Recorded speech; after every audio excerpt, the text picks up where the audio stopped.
Caríssimos irmãos e irmãs, aqui presentes, temos aqui hoje algumas leituras interessantes.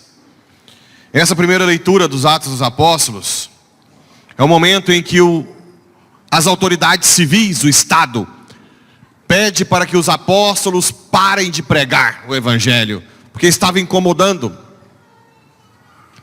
E adivinha qual foi a resposta dos apóstolos? O que é que eles responderam? Gostei do vigor. Quem que respondeu com essa força? Parabéns. Precisamos de apóstolos leigos. É preciso obedecer a Deus antes que aos homens. Como é que a moral católica deve ser? As leis civis devem ser obedecidas ou não? Depende. Se não tiver algo de imoral ou contra a fé, sim. E se tiver uma lei injusta e imoral, como o aborto? Se eu sou médico, estou de plantão, e tenho uma aprovação da lei do aborto, eu devo fazer o aborto? Jamais. Por isso que a Santa Sé faz um acordo com cada país. É claro que hoje o demônio está tomando conta de tudo, né? Mas a Santa Sé faz um acordo com cada país para que o cristão católico tenha a possibilidade de agir com objeção de consciência contra uma lei imoral. Qual que é a vacina que vocês têm que fazer para evitar leis imorais? Escolher políticos que não querem algo contra a igreja e a moralidade. Sim ou não? Então quer dizer que quando diz que o católico não se deve misturar com política, é mentira? Mentira grossa. Porque querem nos calar para colocar gente lá dentro que quer aprovar aborto, ideologia de gênero, família contra família, comunismo. Fiquem atentos. Porque depois que a lei está lá, o que acontece? O que fizeram com os apóstolos? Quando eles não quiseram obedecer à lei. Olha só. E disso então mandaram açoitar os apóstolos e proibiram. Depois que a lei está pronta, porque você escolheu mal, porque nós escolhemos mal quem está lá, só nos resta ser presos, mortos ou açoitados. Só que isso não é para qualquer um. Olha o que os apóstolos disseram. Os apóstolos saíram do conselho muito contentes por terem sido considerados dignos de injúrias, felizes por terem sido açoitados. Isso não é para qualquer um, só os santos. Quando a lei injusta tiver feita, a imoral, na verdade vai arrastar uma multidão de católicos que são infiéis. Só os santos passarão por isso. Essa mulher do milagre, que eu contei agora, quando ela veio, marcou para falar comigo, ela chegou, falou sobre a vida dela, fez uma confissão, pediu orientação espiritual, não tocou nesse assunto. Antes de ir embora, ela pegou o resultado da biópsia, entregou na minha mão e disse: "Ah, padre, olha isso", e sorriu. Eu achei, o que deve ser isso? Eu abri, estava lá, adenocarcinoma de intestino. Aí eu olhei para ela e disse: "Mas a senhora está com câncer." "Então, padre, eu estou, mas eu estou muito feliz." "Como?" "Estou muito feliz. Parece que eu quero passar por isso. Eu estou doida, padre." Eu disse: "Não, doidos somos nós que não sabemos viver isso, né?" "Padre, eu estou muito feliz." Eu não estou mentindo porque ela veio aqui, né? Eu falei, não, isso não deve ser verdade. Não. Ela deve mudar. Passou um tempo, ela veio aqui no dia de Nossa Senhora de Fátima. E eu chamei ela na frente e repeti o que eu falei. O que eu vi no meu... É igual a ressurreição de Jesus, né? Os apóstolos viram e depois ficaram loucos para contar para todo mundo. Aí eu liguei para ela e falei assim, eu posso te expor? Porque você me deixou meio confuso. Não, tudo bem, padre, pode. Foi quando ela veio aqui, eu chamei ela na frente e repeti tudo que ela tinha me dito. E ela continuava em paz, feliz. Estou indo fazer a cirurgia, mas eu quero passar por tudo que for necessário. Quimioterapia, padre. Parece estranho, mas eu quero passar por tudo. Foi quando nós rezamos e imploramos a Nossa Senhora de Fátima. Mãezinha, a senhora pode tudo. Essa mulher já fez o milagre da vida dela. Ela já nos converteu. Não precisa mais do câncer. Se for da tua vontade, que ela não tenha esse câncer. Alguém lembra da oração? E essa semana, o marido me manda o anátomo patológico da cirurgia. Aquele câncer que tinha biópsia, não existe mais. Porque o maior milagre não foi tirar o câncer. O maior milagre foi essa mulher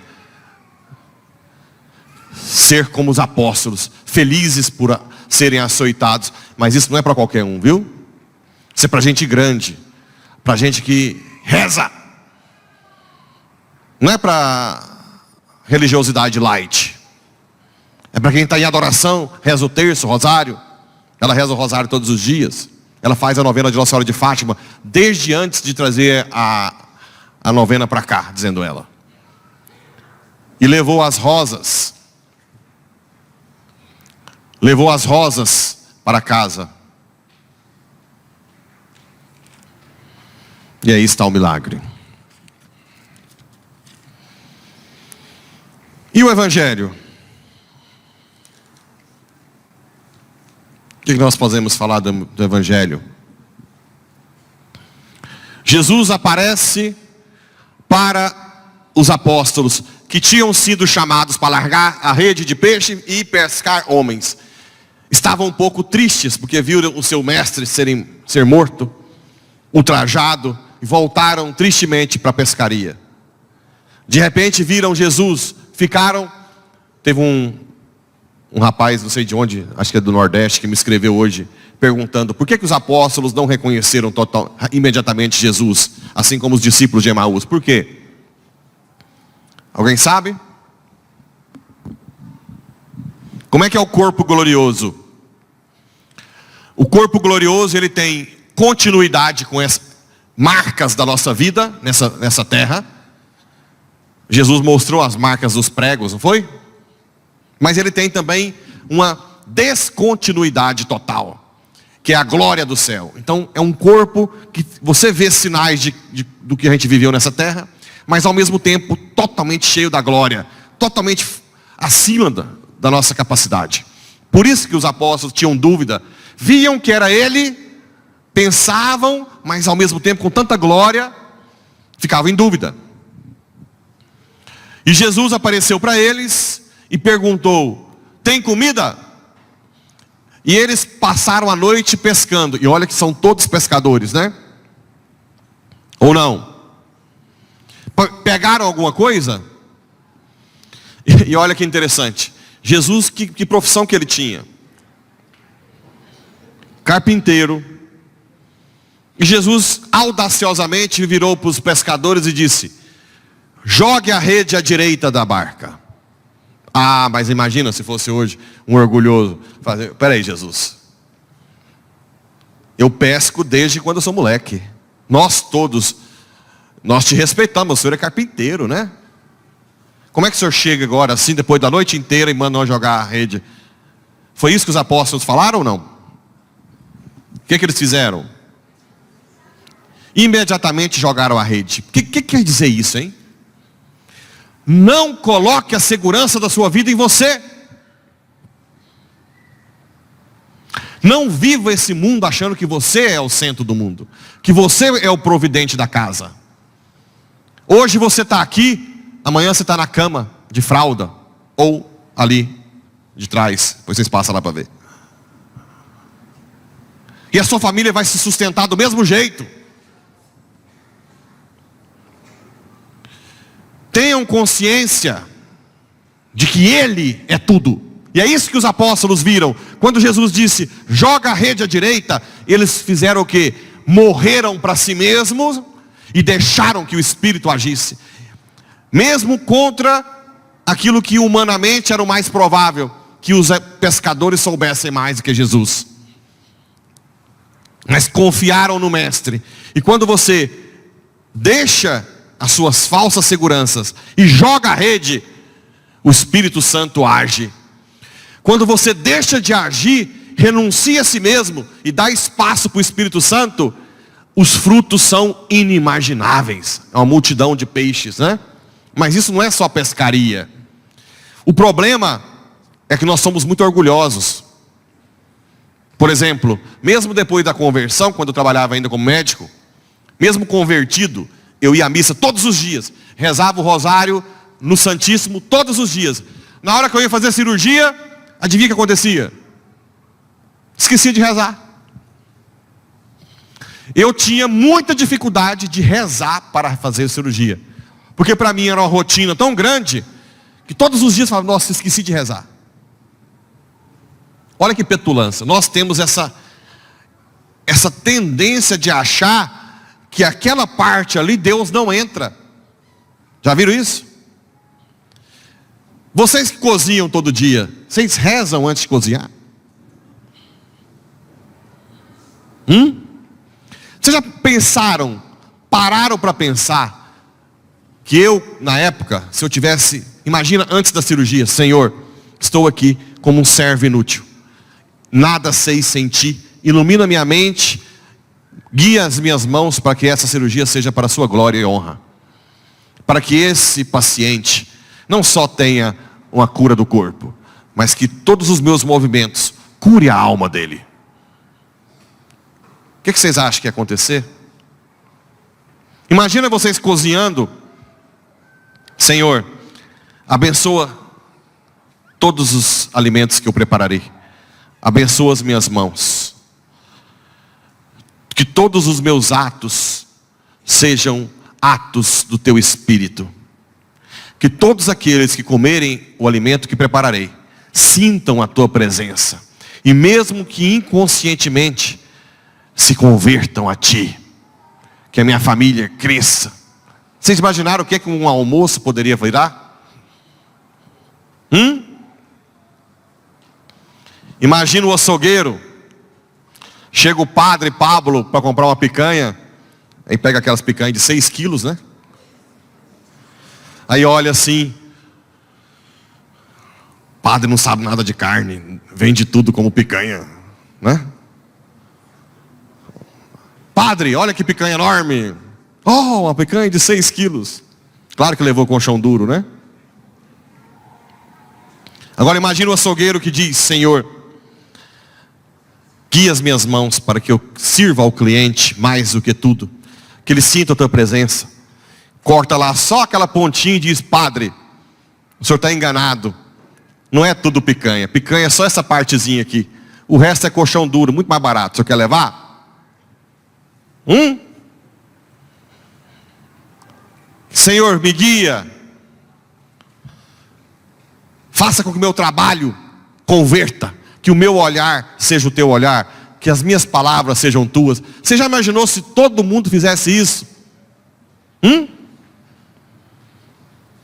se você lavar o banheiro, Senhor, estou lavando, mas que os movimentos, que essa água seja o teu Espírito, e todos que entrarem no banheiro, mesmo com dor de barriga, se convertam.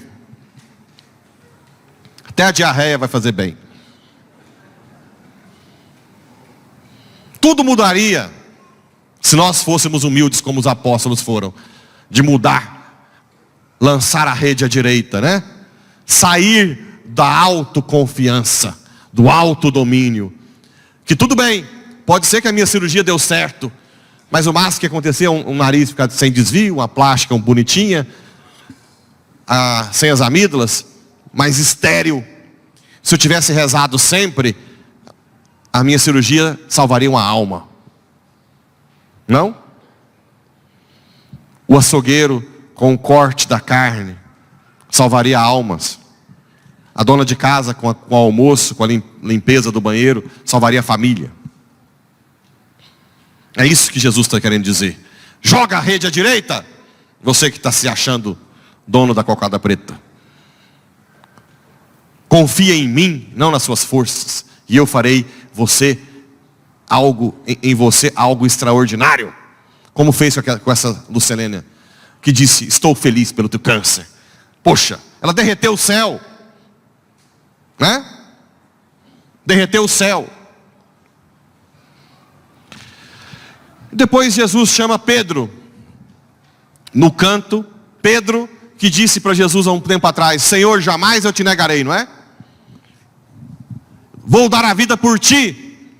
E Jesus disse o quê? Pedro, não é assim, meu filho. Olha a autossuficiência, né? Olha, querer ser você forte para Deus, você ser bom para Deus. Tem tanta gente que vem me procurar sofrendo, querendo ser bom para Deus. Eu chego e falo: meu filho, desiste. Como assim, padre? Não tem que ser bom, não? Não. Você vai ser bom porque Ele vai te fazer bom. Mas se jogue para Ele ruim como é que você é mesmo. Deixa Ele agir em você. Esse é o caminho. Esse negócio de querer ser bom para Deus é um peso insuportável. Se jogue ruim como você é e fala: Senhor, me molda. Como o vaso oleiro, né? A mão do oleiro, não tem isso? Não tem? Deixa ele te moldar. Então Pedro, tadinho, achou que com as suas forças seria capaz de ser fiel. E Jesus pergunta: Pedro, tu me amas? Ele pergunta ágape, é o amor de dar a vida. Agapasme. E Pedro responde filote, amor de amizade, de quem não dá a vida. Depois ele fala: apacenta minhas ovelhas. Pergunta a segunda vez: Pedro, agapasme? E Pedro, filote. Pedro humildezinho: eu te amo com amor de amizade, não de dar a vida. Na terceira vez Jesus faz o quê?